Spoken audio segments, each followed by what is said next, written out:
all about it. Everybody is getting it done. We're going to start with the Kansas City Chiefs. Well, you dived right into it. I appreciate that. I was going to set you up, but I like it. Oh, my bad. No, Chiefs, what are they? They're the best team in the AFC right now. What? Mahomes is happy. This one is just for Jeff Saturday. I know we all love the Indianapolis Colts. I was going to say. The Chiefs beat you so bad they make you want to fight him in the parking lot after the game. And you've experienced that. You know exactly what it is. I know everybody hates to see the Kansas City Chiefs winning, but get out the way. Mahomes is back. He's smiling. He's sticking his tongue out at the games, and they're having a blast getting it done. Baker Mayfield, 6 weeks through the season, he is your MVP. Hey, this upcoming game against the Detroit Lions, they're going to have me and Dominique Foxworth out there playing wide receiver because they have no one left. But somehow or another, Baker Mayfield, 12 touchdowns, 1 interception. He still gets it done, and he talks trash, so you got to love that. Yes, the Pittsburgh Steelers going into it right now, they have found their winning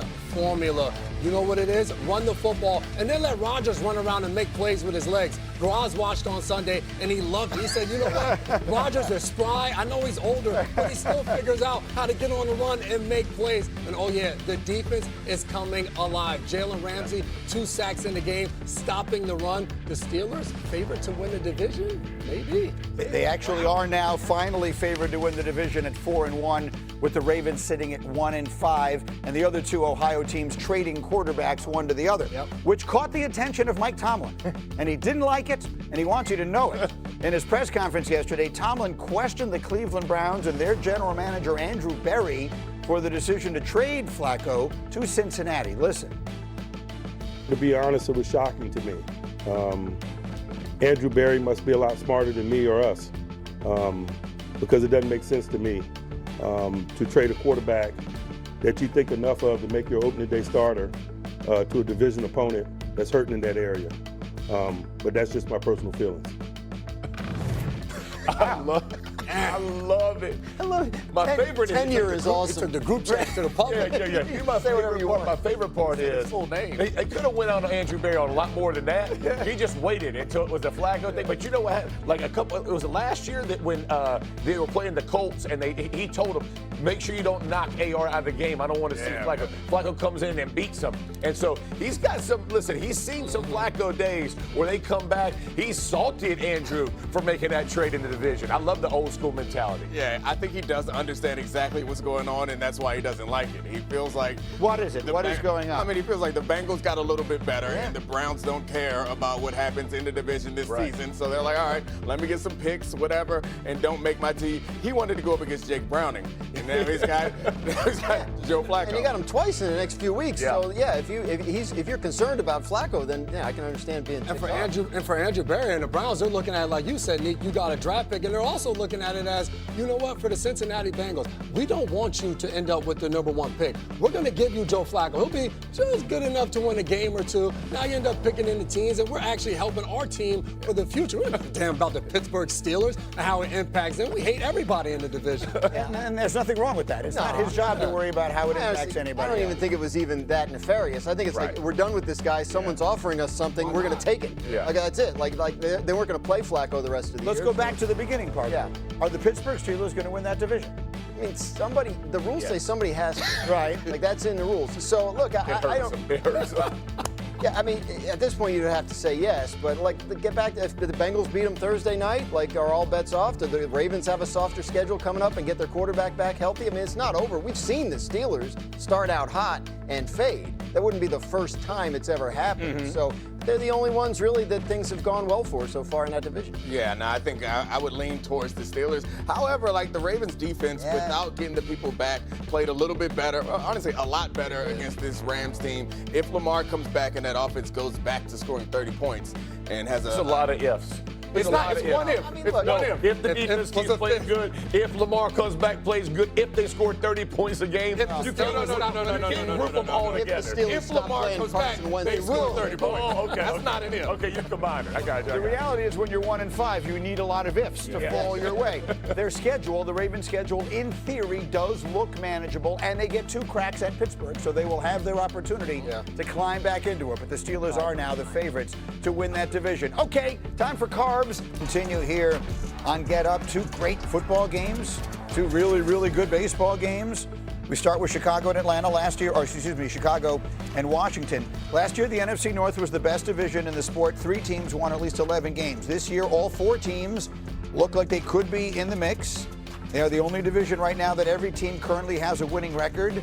Take a look at the Packers and Lions, heavily favored to win that division. The Vikings, right now, the longest odds to win the division. So we asked everyone before we started, who do we like winning that division? And I see it split between Detroit and Green Bay, which is probably not a surprise. Jeffrey. Yeah, I just like the Lions. I think ultimately this team's going to get healthy on the back end of their defense. They're going to be better. This is a tough-minded football team who is extremely explosive. I know they lose to the Chiefs, a tough game. Things don't go out. The 2 4th downs don't work out their way. This is a team that pushes the envelope. They're not scared to make a mistake. They're going to play through mistakes. You got to respect it. That's why I'm going with it. They're an aggressive team. I like the Lions in this, but I'm going to lean towards the Packers because their defense is much better, but they aren't necessarily producing the turnovers and sacks. Considering how much pressure they get, they should have more sacks and turnovers. I think those things will come along, and this team will turn into the juggernaut I think that we thought they were going to be. I'm having a tough time. I picked the Lions to go to the Super Bowl before the season started, and I don't see any obvious reason to back off of that at this point, except that both of these teams, we have to remind ourselves it's still the middle of October. Yeah. But if I recall, when we got working through the playoffs last year, all these teams got knocked out quickly. And I could see it happening again. They all have these big, obvious kind of flaws, and those teams out west that no one is paying attention to. Yep. And Tampa, I'm not sure that while this might be the strongest division top to bottom, I'm not sure these are the best teams. They beat each other up a little bit too over the course of a season. I think and Detroit's already doing that thing where everybody on defense gets hurt, so you're starting to see that. Now it's not season I ending. hate when they do that Right. thing. Yeah. To me, it's a coin flip. I think the Packers, a young team that has reason to believe it'll get better as the season goes along. So that was what broke the tie for me. But looking at this graphic, I think my only thing I can say is congratulations to the Bears on your division. Or the Vikings. Yeah. I mean, everyone is discounting the Vikings. Because the Vikings are the only one in that division that has a question mark at the quarterback position. That's the reason I think that they're last. Do they think they have a question mark? I think they think they have J.J. McCarthy. Guys played 2 games. They can't possibly know, even if they believe that he's the guy. I get that.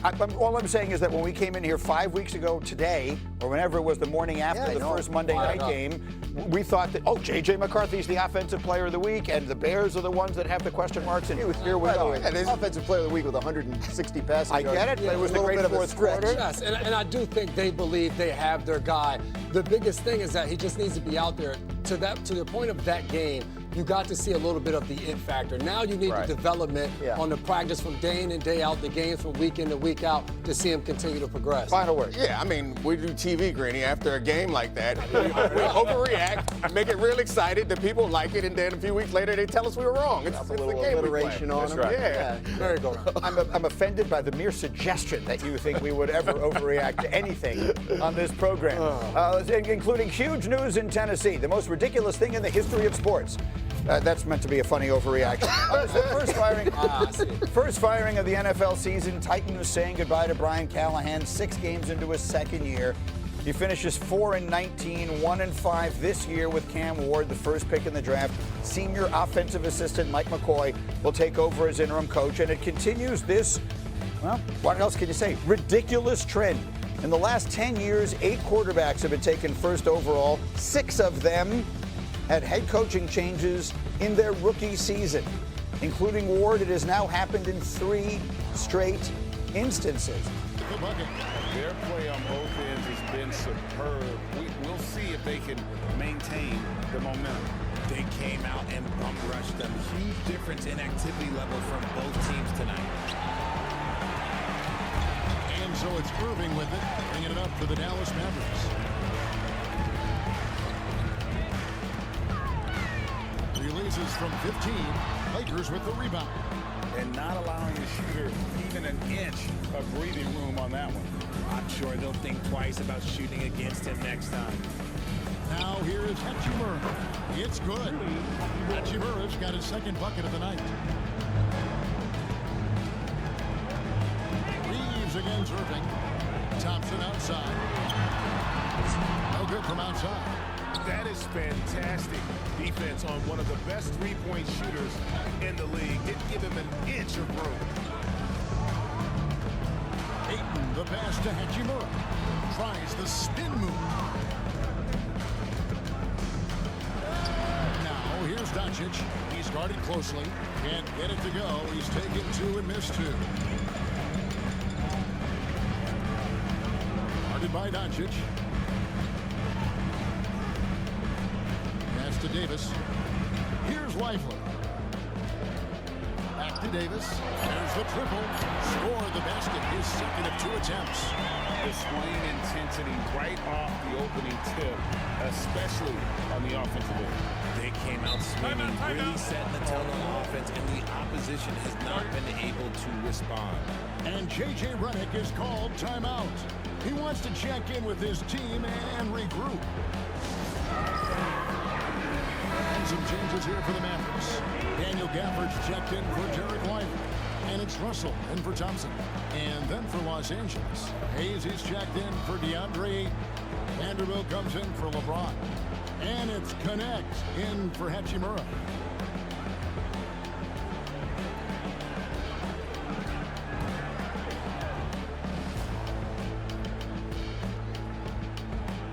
Dallas on defense, leading by 12.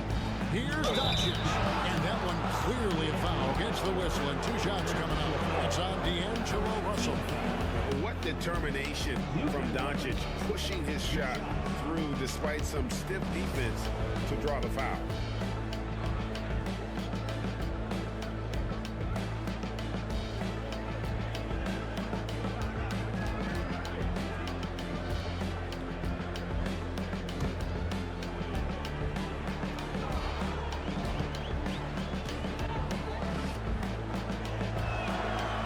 Free throw good from Doncic.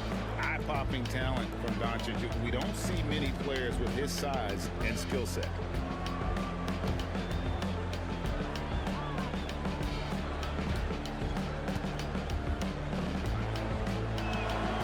That one misses, so he goes 1 for 2. Mavericks leading by 11. Guarded by Doncic. Irving with a clean look. A 3-pointer off the mark. Nothing seems to be going his way this quarter. Yeah, straight up, guys. Like, he's ice cold, like freezing. What's colder than cold? But you don't have to shoot it, my guy. It's okay to pass the ball. Mavericks have gone an even 50% from the field. They are 7 of 14 for the game. Got a hand on it. Doncic against Russell. And Davis sends it back. Big block from the big fella Anthony Davis, putting every inch of that wingspan to work there. Gafford with the ball. Still yet to score. Russell with a wide open look. Good on the triple. And the Mavericks lead by 14. And they've got to talk to each other on D there. Miscommunication, and now he's able to make it back. And foul on the shot, so he'll get a chance at the line. That's on D'Angelo Russell. A fearless competitor. When Doncic is driving inside, he just embraces the contact on the way up. He shot 2 free throws in the game, made 1 and missed 1. He's hit his free throws at a pretty good clip this year, 77%.